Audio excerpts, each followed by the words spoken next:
Hi hello ನಮಸ್ತೆ welcome to mini cook with SGR. ಬನ್ನಿ ನಾವಿವತ್ತು ಹೂಕೋಸು ಬೋಂಡ ಮಾಡೋದು ಹೇಗೆ ಅಂತ ನೋಡೋಣ. ಇದು ಸಂಜೆ ಸ್ನ್ಯಾಕ್ಸಿಗೆ ತುಂಬ ಚೆನ್ನಾಗಿರುತ್ತೆ. ಫಸ್ಟು ಈ ಥರ ಹೂಕೋಸು ತೊಗೊಳ್ಳಿ, ಅದನ್ನು ನೀಟಾಗಿ ಬಿಡಿಸ್ಕೊಳ್ಳಿ. ಅದರಲ್ಲಿ ಹುಳ ಇರುತ್ತೆ, ನೋಡಿಬಿಟ್ಟು ನೀಟಾಗಿ ಬಿಡಿಸ್ಕೊಳ್ಳಿ. ನೆಕ್ಸ್ಟ್ ಒಂದು ಪಾತ್ರೆಗೆ ಸ್ವಲ್ಪ ನೀರು ಉಪ್ಪಾಕಿ ಅದನ್ನು ನೆನೆ ಹಾಕಿ. ನೆಕ್ಸ್ಟು ಒಂದು ಪಾತ್ರೆ ತೊಗೊಳ್ಳಿ, ಅದಕ್ಕೆ ಉಪ್ಪು, ಕಡಲೆ ಹಿಟ್ಟು, ಓಂಕಾಳು.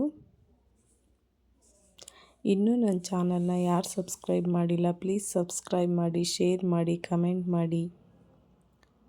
ನೆಕ್ಸ್ಟ್ ಈಗ ಅದಕ್ಕೆ ಸ್ವಲ್ಪ ಖಾರದ ಪುಡಿ ಹಾಕ್ಕೊತೀನಿ.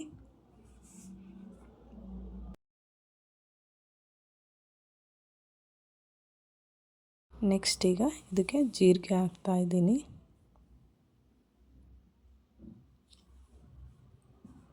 ಸ್ವಲ್ಪ ಅಕ್ಕಿ ಹಿಟ್ಟು ಹಾಕ್ಕೊಳ್ಳೋಣ ಕ್ರಿಸ್ಪಿಯಾಗಿರಲಿ ಅಂತ.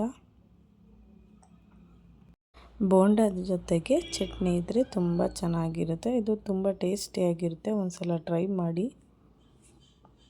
ಈಗ ಸ್ವಲ್ಪ ಸೋಡಾ ಪುಡಿ ಹಾಕ್ಕೊತಿದ್ದೀನಿ. ಈಗ ಎಲ್ಲದನ್ನು ನೀಟಾಗಿ ಮಿಕ್ಸ್ ಮಾಡ್ಕೊಳ್ಳಿ. ಹಿಟ್ಟು ಸ್ವಲ್ಪ ಗಂಟಾಗಿರುತ್ತೆ, ಅದಕ್ಕೆ ನೋಡಿಬಿಟ್ಟು ನೀಟಾಗಿ ಮಿಕ್ಸ್ ಮಾಡ್ಕೊಳ್ಳಿ. ಈಗ ಇದಕ್ಕೆ ನೀರು ಹಾಕ್ತಾಯಿದ್ದೀನಿ.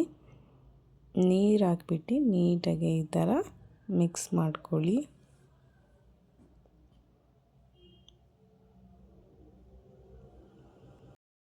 ತುಂಬ ತೆಳುನೂ ಬೇಡ, ತುಂಬ ಗಟ್ಟಿನೂ ಬೇಡ, ಮೀಡಿಯಮ್ ಆಗಿರಲಿ ಈ ಥರ ಇರಲಿ. ಈಗ ನೆಕ್ಸ್ಟು ಒಂದು ಬಾಣಲಿ ತೊಗೊಳ್ಳಿ, ಅದಕ್ಕೆ ಆಯಿಲ್ ಹಾಕ್ಕೊಳ್ಳಿ.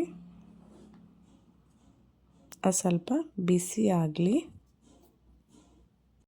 ಎಣ್ಣೆ ಕಾದಿದೆ. ಈಗ ಬಿಡಿಸಿರೋ ಅಂಥ ಕಾಲಿಫ್ಲವರ್ನ ಆ ಹಿಟ್ಟಿಗೆ ಹಾಕ್ಬಿಟ್ಟು ಎಣ್ಣೆಗೆ ಬಿಡೋಣ. ನೋಡಿ ಈ ಥರ ಎಣ್ಣೆಗೆ ಹಾಕ್ಕೊಳ್ಳಿ. ಸ್ವಲ್ಪ ಲೋ ಫ್ಲೇಮಲ್ಲೇ ಬೇಯಿಸಿ, ಏಕೆ ಅಂದರೆ ಒಳಗಡೆ ಕಾಲಿಫ್ಲವರ್ ಬೇಯ್ದಿರಲ್ಲ. ಸೊ ಈ ಥರ ಮಡ್ಚಾಕಿ.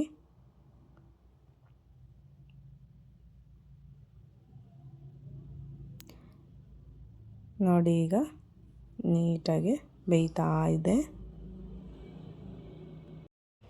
ಈ ಕಾಲಿಫ್ಲವರ್ ಬೋಂಡ ಏನಂದರೆ ಎಗ್ ಬೋಂಡ ಥರ ಟೇಸ್ಟ್ ಕೊಡುತ್ತೆ. ಇದಕ್ಕೆ ಚಟ್ನಿ, ಸಾಸ್ ಏನೇ ಇದ್ದರೂ ತುಂಬ ಚೆನ್ನಾಗಿರುತ್ತೆ, ಅಷ್ಟೇ ಟೇಸ್ಟಿಯಾಗಿರುತ್ತೆ. ಒಂದು ಸಲ ಟ್ರೈ ಮಾಡಿ ನೋಡಿ. ನನ್ನ ವೀಡಿಯೋಸ್ ಇಷ್ಟ ಆದರೆ ಪ್ಲೀಸ್ ಸಬ್ಸ್ಕ್ರೈಬ್ ಮಾಡಿ, ಶೇರ್ ಮಾಡಿ, ಕಮೆಂಟ್ ಮಾಡಿ. Thank you for watching.